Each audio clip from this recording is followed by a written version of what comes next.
My name is Brenda Bilak. I'm a staff lawyer with West Coast Environmental Law, and I'll be talking about the Joint Review Panel. I'm going to switch it over to Eric Swanson at Dogwood Initiative to give you some background after that on the political context, and then after that I'll come back, talk a little bit about First Nations opposition to the project, and we'll finish up with Jolyn Bailey, who will talk about speaking from the heart. Jolyn's from Forest Ethics. And Jolyn will also facilitate a Q&A at the end. So in order to allow the maximum amount of time for that, since we've got 36 people online right now, I'll try and keep my comments pretty brief. And if you'd like more clarification, please don't hesitate to bring in a question at the end. So we are talking about the Enbridge decision. Okay, so as you probably all know, the federal government appointed a joint review panel to review the Enbridge proposal.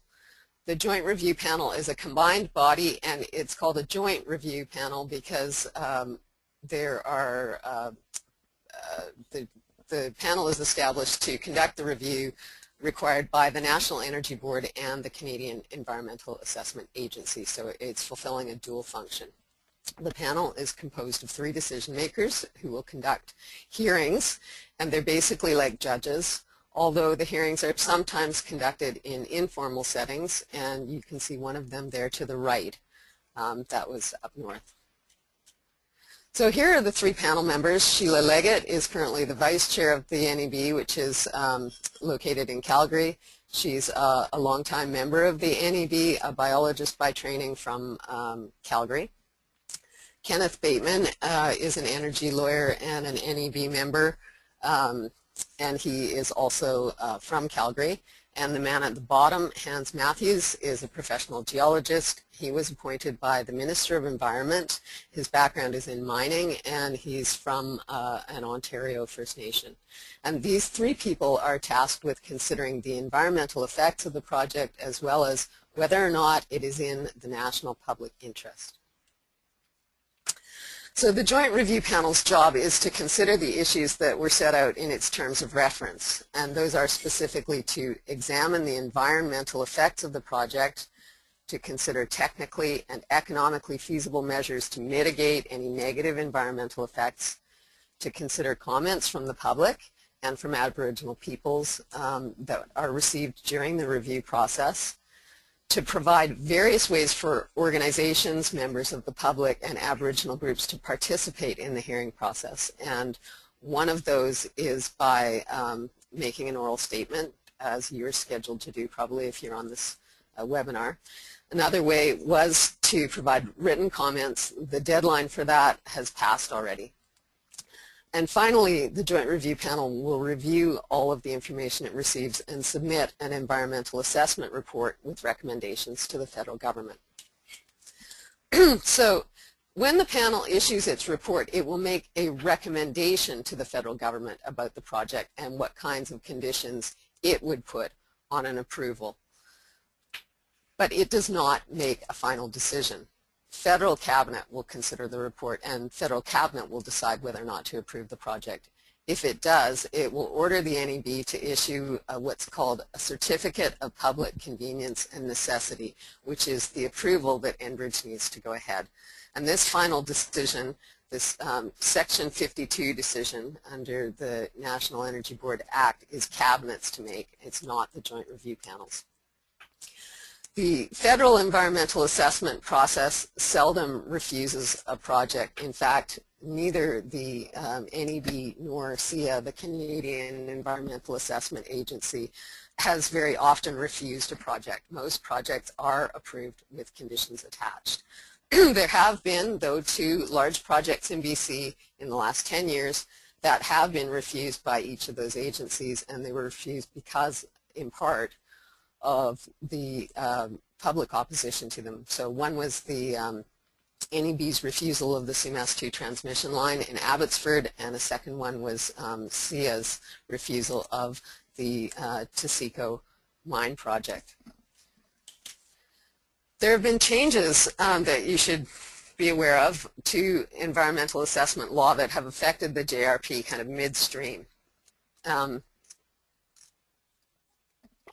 in July 2012, the federal government passed the omnibus budget bill, and this made sweeping changes that weakened environmental assessment laws and specifically changed the Canadian Environmental Assessment Act and the National Energy Board Act. So the new SEA that we have is SEA 2012. Because of these changes, going forward, SEA will no longer be involved in assessing pipelines. In the future, the National Energy Board will conduct all reviews. So this is probably the last JRP that we're going to see unless legislation changes again. And many people think that these regulatory changes were put in place to make it easier to get projects like Northern Gateway passed. Because the JRP was already ongoing when the new laws came into effect, it's going to continue according to its original rubric, but it has a new timeline. So according to the legislation, there are 543 days for panel to issue its report, and that puts a hard deadline at December 31st, 2013. From there, the Cabinet has 180 days to consider the report and then issue a decision. And finally, if it approves the Enbridge pipeline, there will be 7 days for the National Energy Board to issue a certificate of public convenience and necessity. So the Joint Review Panel has taken in evidence in a number of ways and through a number of phases. And the first phase, which started in January 10th, 2012, was for interveners. Interveners are parties who have a status that's theoretically similar to Enbridge's as the proponent, and they include First Nations, governments, including municipal governments, and other organizations such as environmental organizations, and these are the most kind of court-like part of the process. During it, interveners call witnesses who present oral evidence, and they are cross-examined, and they also have the opportunity to cross-examine Enbridge's witnesses. The second phase, which is for individuals like you, is an opportunity for you to speak your mind to the Joint Review Panel by making a 10-minute oral statement. And these started in March 2012 up north. They're going to begin in January 2013 in the south.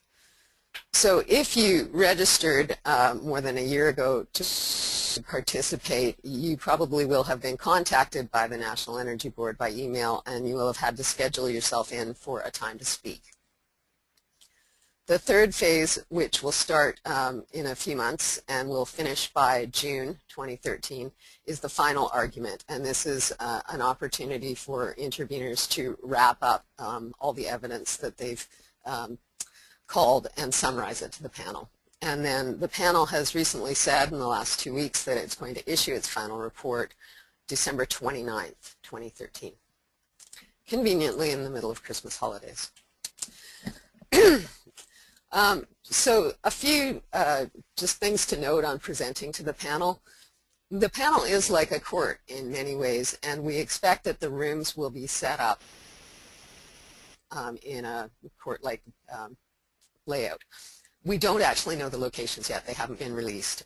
It's likely that the setup will be a little less formal, but you will be presenting facing the panel, who will be sitting at a table or sitting in front of you, and you'll be mic'd, and your statement will be recorded. You can read from notes if it makes it easier, if that makes you feel more comfortable presenting. Do whatever makes it easiest for you to be able to present to the panel. You will not be allowed to use a PowerPoint presentation. You can bring in paper copies of other things that you'd like to refer to during your presentation, but you won't be able to hand them up to the panel. So just be aware that anything that you bring in with you, you will have to describe so that it can be noted in the transcription of your statement, and that you won't be able to give it to the panel.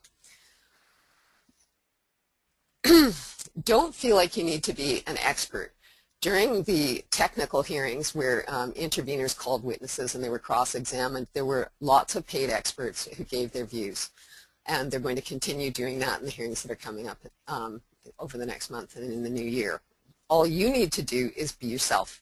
Tell the panel what you think and feel about the Enbridge pipelines and tankers, and don't feel like you need to master a lot of technical information in order to do that. For many people, speaking at the panel might be nerve-wracking, but try not to be nervous. The panel does have a legal obligation to hear from you. This is a certificate of public convenience and necessity, and the public interest is a vital part of the approval process. So all you need to do is to express your views about this project. Now remember, you can talk about any part of the project or its impacts, the environmental, the cultural, and the economic that you wish. But the panel may, if they believe that you've gone off a point that they can address, they may ask you to come back to the point. And if they do this, don't be intimidated by them. This is your opportunity to speak your mind. So go there knowing what you want to say, and be strong in saying it. So at this point, I'm going to hand it back to Eric, and he is going to describe the political context. Thank you, Brenda, and welcome everybody. I'm glad so many people could join us on this Wednesday afternoon, and I'm glad so many people are intending to show up and speak their mind to the panel, because it has been quite a while since they had us all register. So it's great that so many people stuck with it and stuck through the somewhat confusing process to get to this point. So I'm going to be speaking about the political context in which this joint review panel process is operating. So as Brenda outlined, the joint review panel that you will be speaking to, those three people you saw on the screen, are collecting evidence and hearing evidence, hearing witnesses through this year and the next, and they'll be making recommendations to the federal government. But at the end of the day, the decision over Enbridge's project is a political decision. And what you say during the hearings will factor into this political decision. As, again, Brenda outlined, the federal cabinet now has the power to make this decision yea or nay, and they have more power than they had in the past. Before Bill C-38, the federal budget bill, if the Joint Review Panel and the NEB recommended against the project, which, as Brenda mentioned, doesn't happen very often, but if they did, the federal government was more or less bound by that. They could still go to extraordinary measures to push it through, but in the past, the NEB and the GRP recommendation had a bit more weight. Ever since the federal budget bill, Cabinet now has, the authority and the power to simply ignore a recommendation against the project using their political judgment. So they have the power, the federal cabinet does, and that's a new development. And the complicating bit is that the current federal government has made no secret of their support for Enbridge's proposal to the north, or any proposal to ship more crude oil from Alberta to BC's coast. They've been generally supportive of the idea, and they've been at times explicitly supportive of Enbridge's project. So federal cabinet has the power to make the decision, and for a long time they've been signaling clearly what they intend their decision to be. So that's not particularly empowering, but the good news is the province of British Columbia can still stop this project. The details of that we're not going to go into, but suffice to say that the Premier of BC has said on public record that if BC doesn't support the project, then it's not going to get built. The Leader of the Opposition, Adrian Dix, has made similar statements and has assembled a legal team to provide options for the BC government to fight back. And the BC government will need to give upwards of 60 permits for this project. There's an opportunity to take back an environmental assessment in BC. So long story short, BC has a bunch of options, some of them going into gray area, but has a bunch of options to fight back, not the least of which is a political option. If the Premier of BC, if the people of British Columbia decide against a project, and the Prime Minister of Canada attempts to force it through, then that is that's a massive national controversy, and it's one that the Prime Minister would be unlikely to pick if he intends to continue to win votes in this province. So the province of BC can stop the project.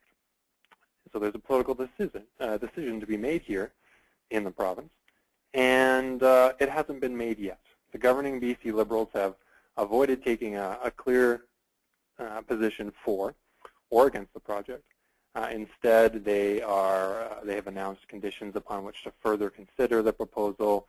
They've sent the Minister of Environment and government lawyers to the Enbridge Joint Review Panel hearings, and so they're waiting to make a decision, and potentially they're trying to delay having to make a decision. But the point is, you can influence that political decision here in BC, especially because a provincial election is looming. So the next BC provincial election will be occurring mid-May 2013. And what that means is you've got political candidates and parties across this province who are trying to look good to voters. That's all they're going to care about leading up to May, is getting votes. And the issue of Enbridge, their oil tanker and pipeline project, is really hot right now in BC. We recently conducted a poll with some of the groups on this call and others, a scientific poll, which asked British Columbians at the beginning of the poll an open-ended question. And it went something like this: what is, on the top of your mind, what is the most important issue right now? What is the most important issue facing British Columbians today? Something like that. And economy was number one, followed within 1 percentage point by Enbridge Northern Gateway Project oil pipelines and tankers. This issue was above health and above education. It's reaching epic proportions here in BC, which means that political parties and candidates will be paying a lot of attention to public sentiment on this. And your presentation to the panel will, is a bit of a barometer of public sentiment. The media will be covering these hearings. Politicians will be paying attention to what is said. And so your presentation is indicative of overall public sentiment. So that's really great news for all of you, because it means not only do you get to speak your mind to this quasi-judicial panel and potentially influence their recommendation, you also get to speak directly to provincial politics. And one other thing that I haven't mentioned in the past two webinars, and I just realized yesterday, or remembered yesterday, was although the federal cabinet can go ahead and ignore a JRP recommendation, in the event that the BC Liberals win the next provincial election, they have made a commitment that if the JRP recommends against the project, then they will no longer consider it for approval, for provincial approvals. So that's interesting. You've got a lot of ways to have an effect here, and you're influencing politicians both provincially and federally. So that's the message I want to leave with you. You're in those hearing rooms and you're speaking to the panel at the microphone, but your words carry beyond that room and in a powerful way. So I'm really grateful for everybody who has taken the time to register and schedule their presentation and speak, because you're going to be making a big difference that day. So I'm going to kick it back to Brenda, who's going to quickly go over how authoritative decisions have actually already been made against Enbridge's project by BC First Nations.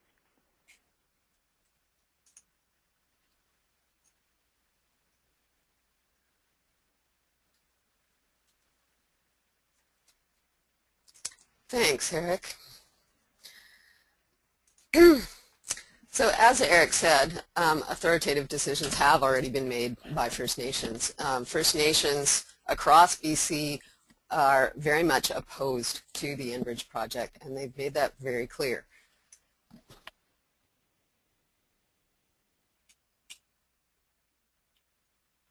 I'm just going to wait a second for my computer to catch up.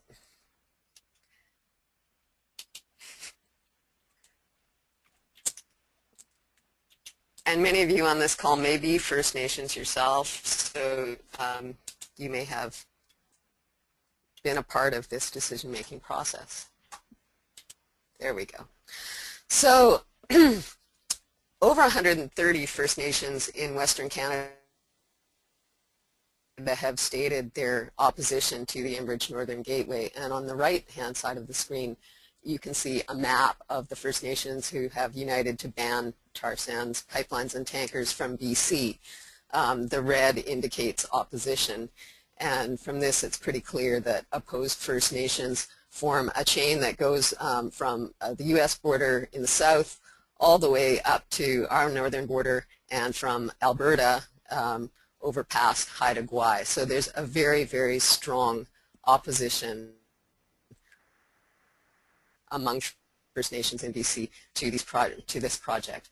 And what First Nations' position is that the Enbridge Northern Gateway pipeline would violate their constitutionally protected rights and title, and that Enbridge pipelines and tankers are against their laws. So they have gone beyond just opposing to actually take a legal position saying that they are not going to allow pipelines and tankers in their lands.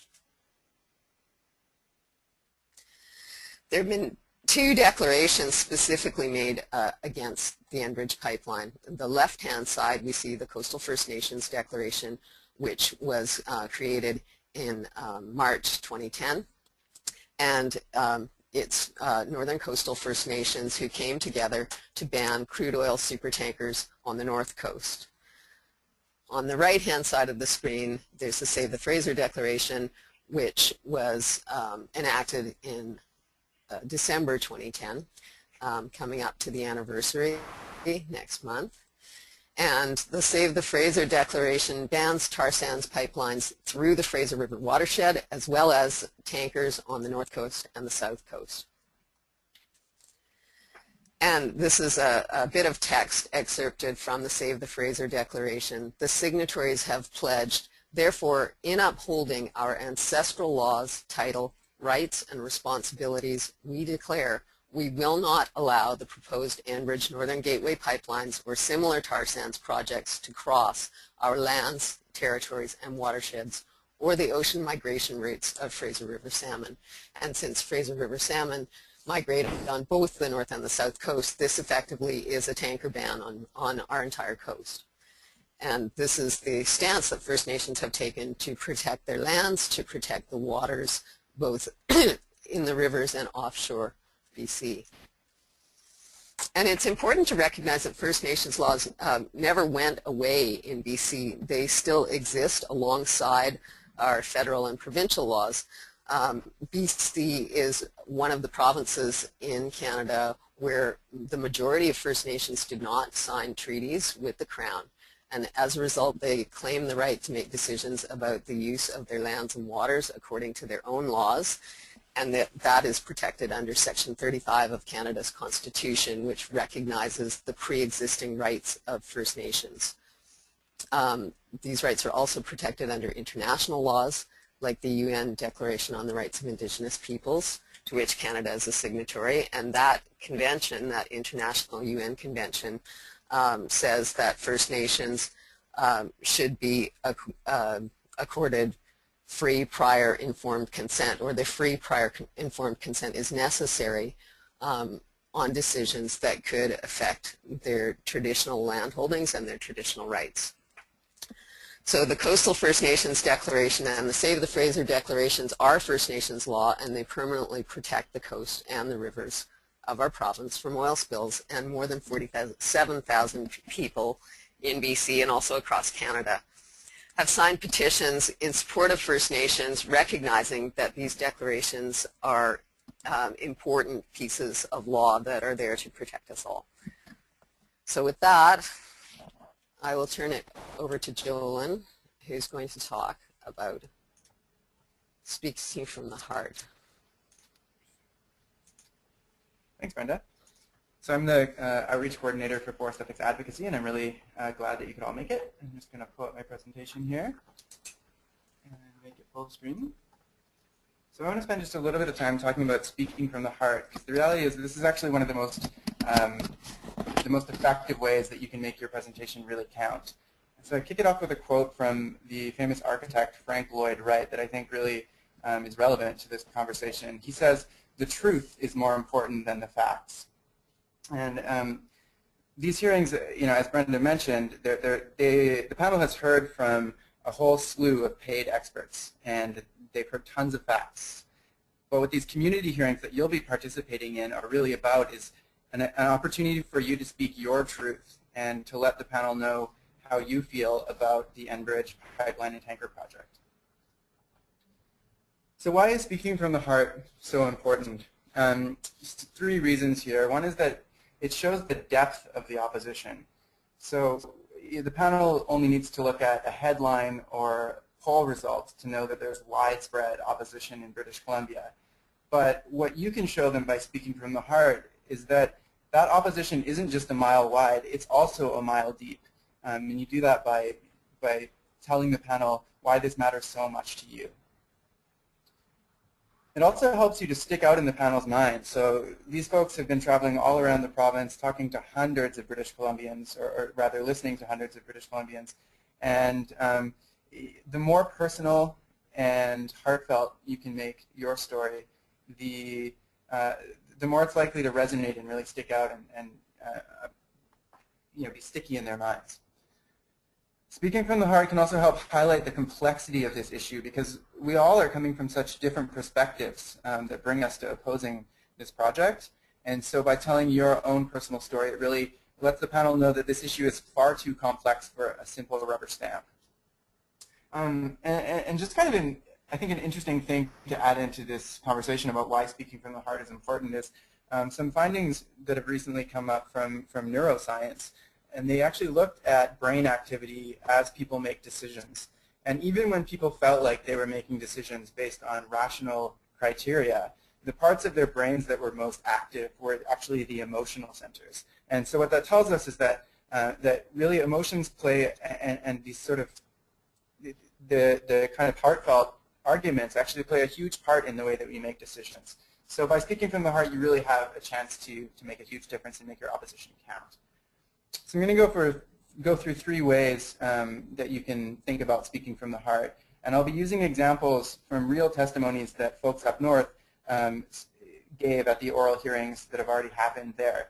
There's going to be a bit of a northern focus as a result, because that's where folks live. And that doesn't mean that you have to have been up north and have the same kinds of stories, but I think that these real examples do illustrate the power of speaking from the heart. So I'll just talk about three different ways. The first is, make it personal. Talk about why this project matters to you personally. So Bab Stevens from Haida Gwaii, she talks about her family and how much they rely on seafood. And she says, living from the ocean is who we are. She really brings it back to her own family. And then Skeena Lawson from Smithers says, I was named after the Skeena River. My parents went so far as to dip my feet in its waters when I was a few weeks old. So again, she has a profound and very personal connection. It's very unique to her. Another way you can think about speaking from the heart is to tell a place-based story. So think about a place that you've actually been, a real place that helps inform your opposition to the Enbridge project. Louise Bergener from Fort St. James at the hearings there, she talked about going and enjoying the rivers up north, the Skeena and the Bulkley rivers, and camping and canoeing with her family, and just how much that experience of enjoying those river areas meant to her. Again, there's a bit of a northern focus here, but I just want to emphasize that the place that informs your opposition doesn't necessarily have to be along the pipeline and tanker route. So I've only been up north a couple times. I grew up in the interior of British Columbia, and the place where I grew up is a huge piece of why I'm so opposed to Enbridge's project. I grew up in an area that's been devastated by mountain pine beetle, and the forestry economy has collapsed and the community has suffered as a result. And that's really shown me that unsustainable resource development and short-sighted policy decisions have a real profound effect on communities and the lived experience of people who live in these areas. And so even though my experience isn't along the pipeline and tanker route, I oppose the project because it's another example of this sort of short-sighted decision-making. And the last and maybe the most important thing to think about when you're thinking about speaking from the heart is telling stories. Stories have a profound impact. And I'm going to read one story from Frances Taylor from Smithers. There's a little excerpt from it on your screen, but I'll read the longer story. She says, I was on the last successful sailing of the Queen of the North from Port Hardy to Prince Rupert. It had a lasting effect on me because on its very next trip, returning to Port Hardy, it sunk. I'm irrevocably changed by that because I was on that piece of metal that I thought was so solid and so dependable. and I put my life on it, and I traveled up through that channel. And I remember being out on deck and looking out at all the massive rocks and thinking, well, the crew's got this under control, and this is a massive boat, and they've got all the technology in the world, so I should just relax. But my wise husband said, well, let's just look where the safety things are. That's just the kind of guy he is. So that story, I think, illustrates in a powerful way the fact that technology is not an assurance against accidents and that human error happens. And she illustrates that by, not by quoting facts and figures, but by telling her own story. So we all have stories, and just encourage you to think about what those stories are that you could tell to the panel to make your opposition really personal and poignant.